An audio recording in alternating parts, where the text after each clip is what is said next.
Hello guys, I am Onok Mundo, lecturer of Mechanical Engineering Department, Camellia Institute of Technology and Management. Let's start today's session. Yesterday we discussed about the equality of crosshairs and uh, degradation of an ideal fluid. So there we are informed that tau x y that is equal to tau x z tau xy is equal to tau yx, and tau yz is equal to tau zy, and tau zx is equals to tau xz. So today we'll discuss about a more general theorem of crosshairs. A more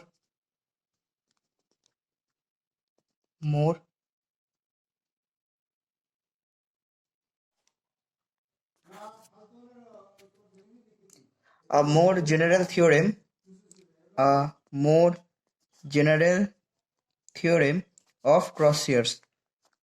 Okay, তাহলে so at first we have to draw this diagram that if this is a plane,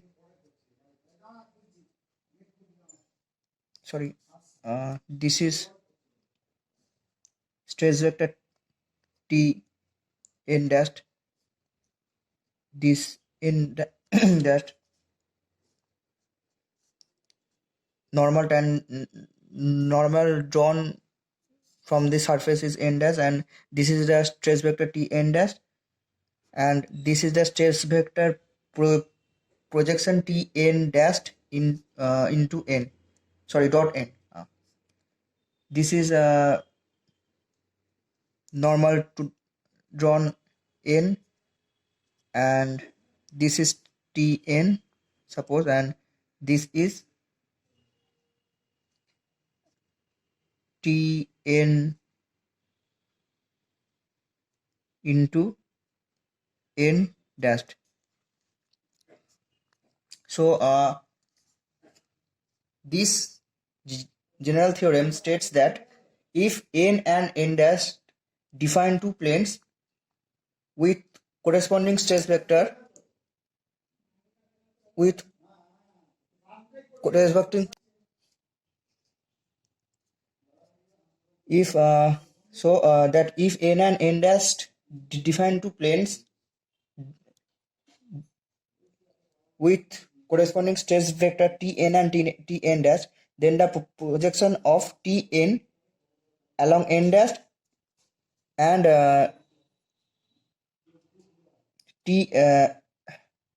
this is the projection of tn into n dash is equal to tn dash into n. Okay, so I write that if n and n dash define two planes, this is not necessary to be these two planes are orthogonal, but in the limit of passing through the same point, so not necessarily orthogonal, but in the limit passing through the same point. If n and n dash define two planes with corresponding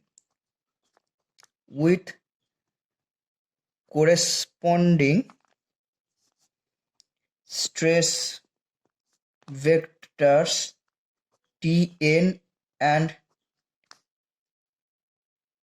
tn dash, then the projection of tn along n dash is equal to the projection projection of Tn dash along n. So Tn dash into n. So mathematically we can prove that Tn dash into dot n, that is equal to Tn dot n dash. Okay, this is a statement of this more general theorem, but we can prove this. So what is the proof, or what is the explanation behind this theorem is following, that if nx dash, ny dash and nz dash are the direction cosines of n dash, then Tn n dash, that is equal to what? That Txn into n dash nx dash plus ny dash plus Tn z into n z dash. Okay, so if we substitute, so substituting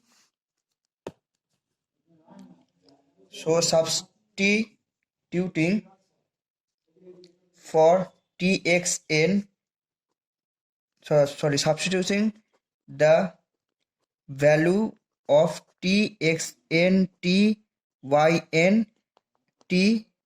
Tzn, we get Tn into n dot n dash, that is equal to what is the value of Txn?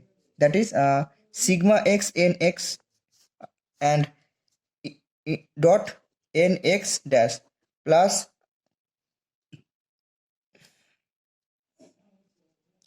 tau xy nx is sigma x nx into n x dash, this is tau yx nx ny nx dash plus tau zx nz nx dash. So that is the value of Txn. Okay, and similarly plus sigma tau xy tau xy nx ny dash plus tau sigma y ny dash plus tau zy nz ny dash. This is the value of Tx nx Tyn dot ny dash plus tau zx tau xz nx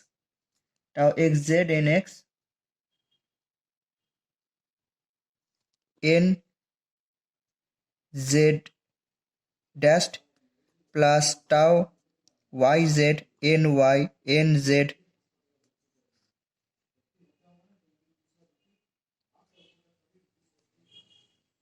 nz dash plus tau sigma z n xyz nz dash. This is the value of tau tz n dot nz dash. Okay, then we have to simplify this, that Tn n dash, sorry, before simplifying we can get a result that as tau xy is equal to tau yx, tau zy is equal to tau yz, tau xz dash is equal to tau xzx. So we can simplify it by following. So we can simplify it by following that T n dash, that is equal to sigma x nx, sorry, sigma x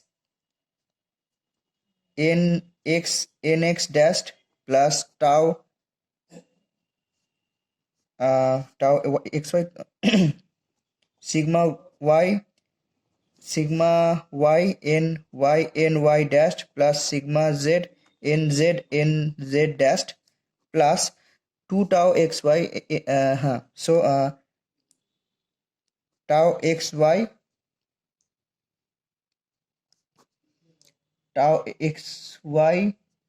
nx tau xy, that is equal to nx into nx ny dash plus ny nx dash plus tau yz ny tau yz ny tau zy ny nz dash nz dash plus tau yz nz ny dash plus tau xz where is tau n tau xz nx nz dash plus nz nx dash. Okay, so similarly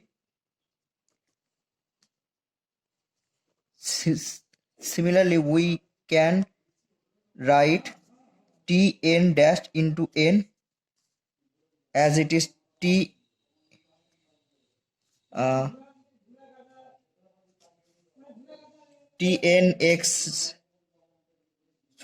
n dash nx plus t y n dash ny plus t n tz n dash plus n z. So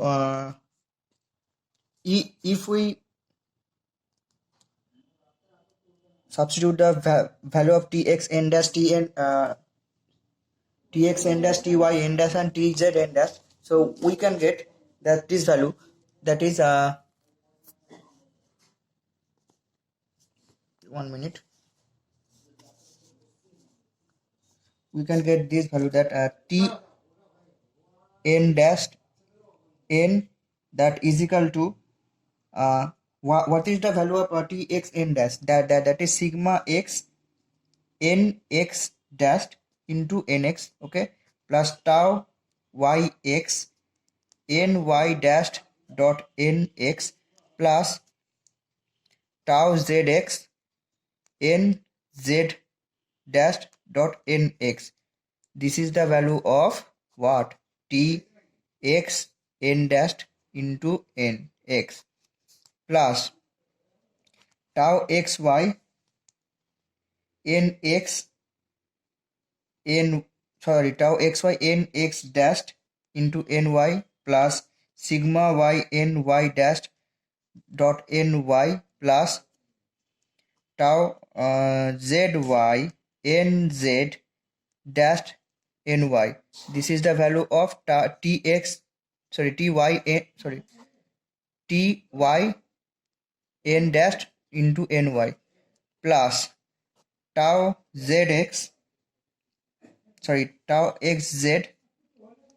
nx dash nz plus tau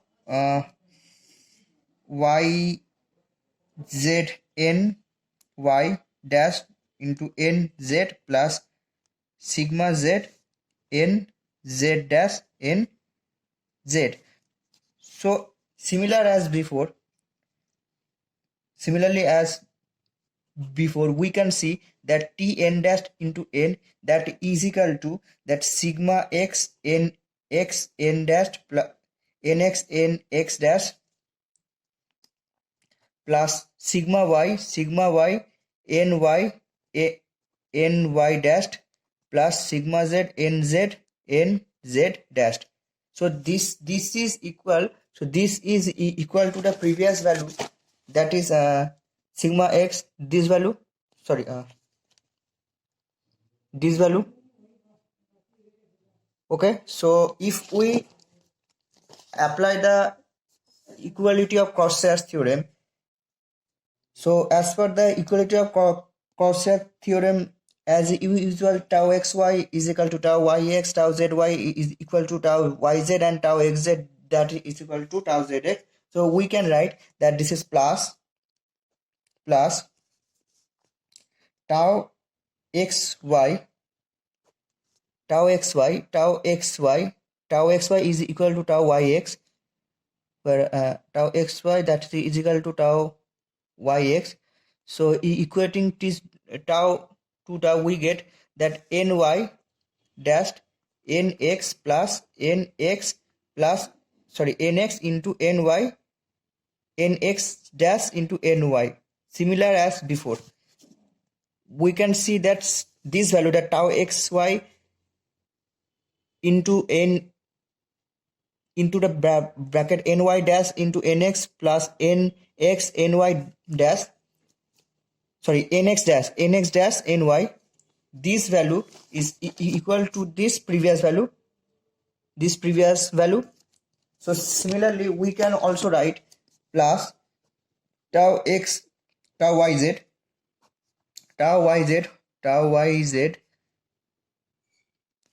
ny dash nz plus nz ny dash plus tau xz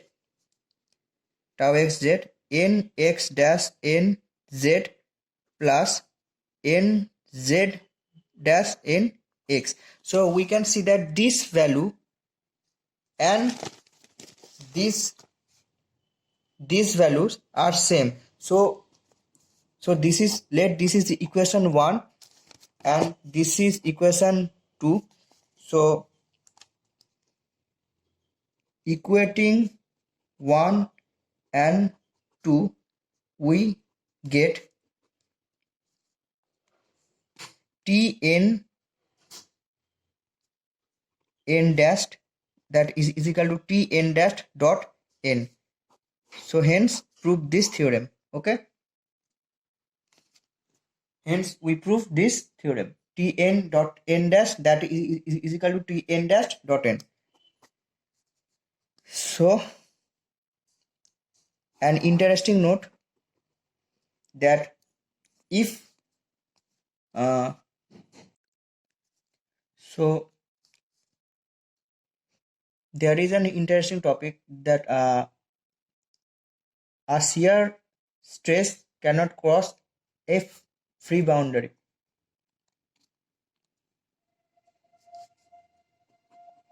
There is no stress at free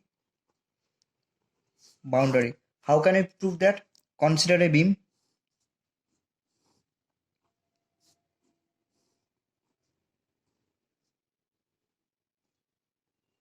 Consider a beam.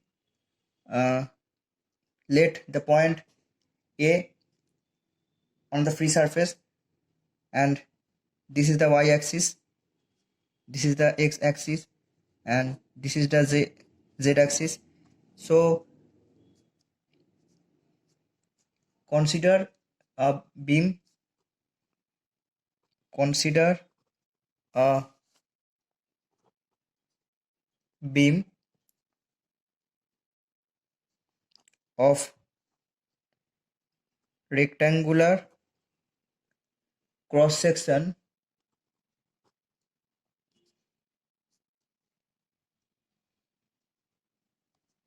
so if the top surface is a free boundary, we see that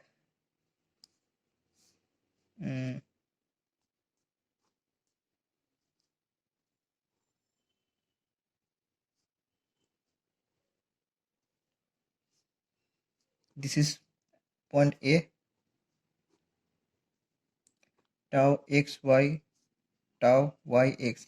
So if the top surface is a free boundary, then a point A, the vertical shear stress component at tau xy dash is equal to 0 because there is no space at free component. Sorry, at free surface there is no distance. If the point is that, so there is a, suppose this length is L, so if the point is at there, so we can see that the shear stress is acting with the length of L by 2 from the free surface. But if the shear stress is on the free surface, then L is equal to 0. So there is no distance.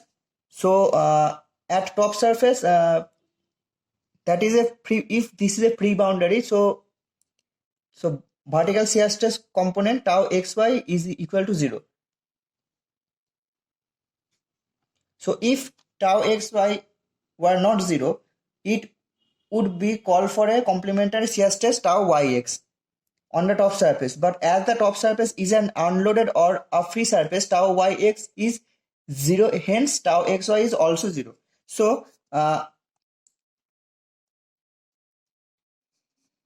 if the top surface is a free boundary, then at a point A,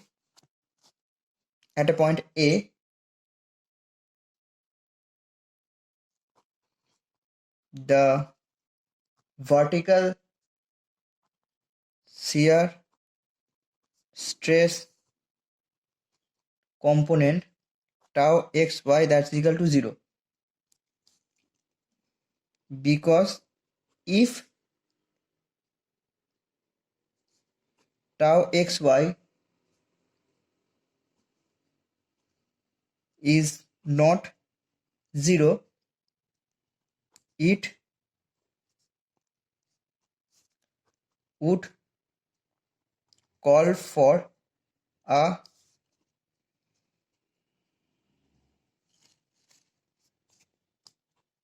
complementary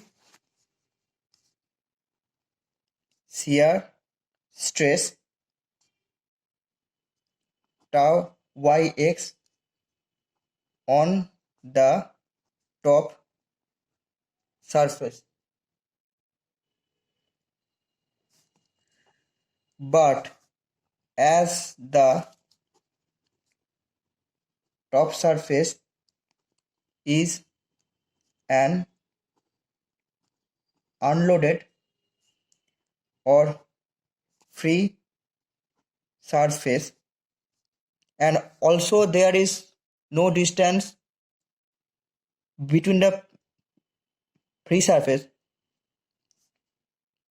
I mean if the tau xy, if the shear stress is acting at the middle point or anywhere at a point from free surface free surface, so there is a, sorry, if the shear stress is acting any at central point or any other point, so there would be a distance from the free surface. But if the shear stress is acting on the free surface, so there is no distance. So unloaded or free surface tau yx is 0, hence tau xy is also 0. Okay. So now the next and vital topic is the principal stress. Principal, sorry, principal stress. Okay.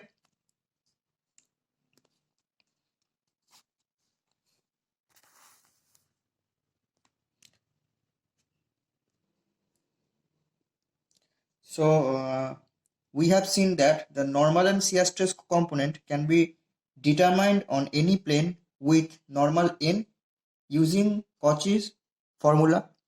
So from the strength or failure consideration of material, we have three important questions, and the answer we have to find that: are there any planes passing through the given point on which the resultant stresses are wholly normal? In other words, we can say that the resultant stress vector is along the normal. And second question is that what is the plane on which the normal stress is maximum and what is its magnitude? And third number question is the what is the plane on which the tangential or shear stress is a maximum and what is its magnitude? So we can answer all the three questions one by one. So let's start. Mm, so let's start from the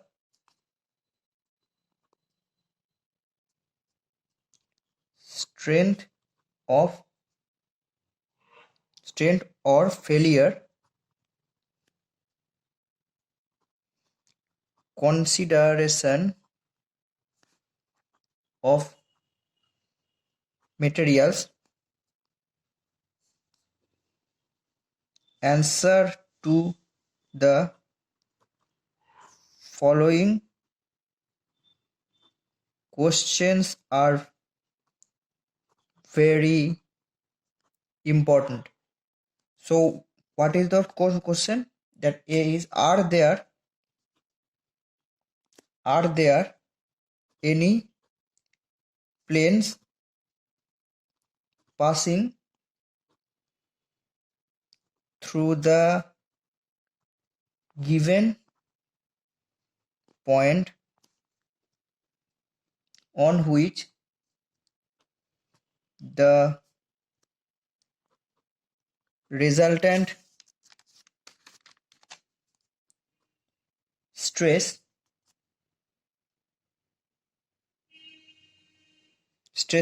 are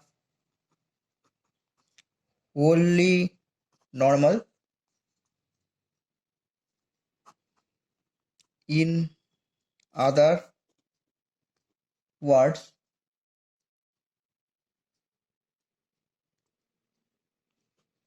the resultant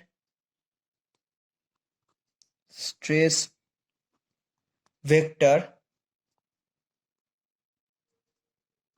is along the normal. Number one question.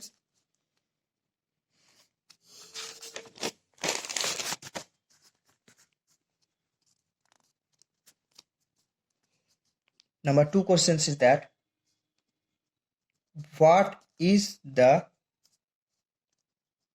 plane on which the normal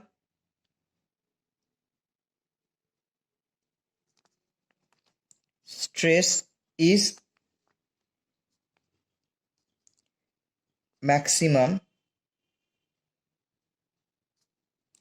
and what is its magnitude? And third question is that what is the plane on which tangential or shear stress is a maximum and what it is its magnitude. So these three questions are very important to be answered. So next day,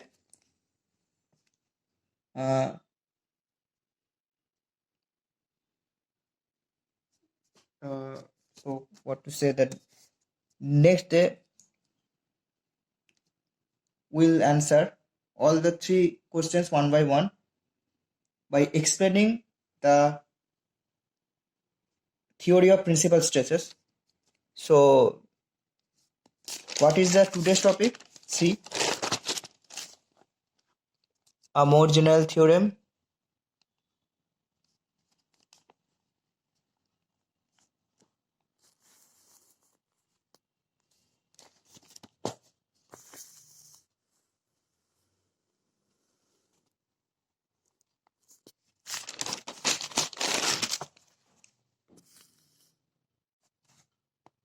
So that's the overview of today's topics. Thank you.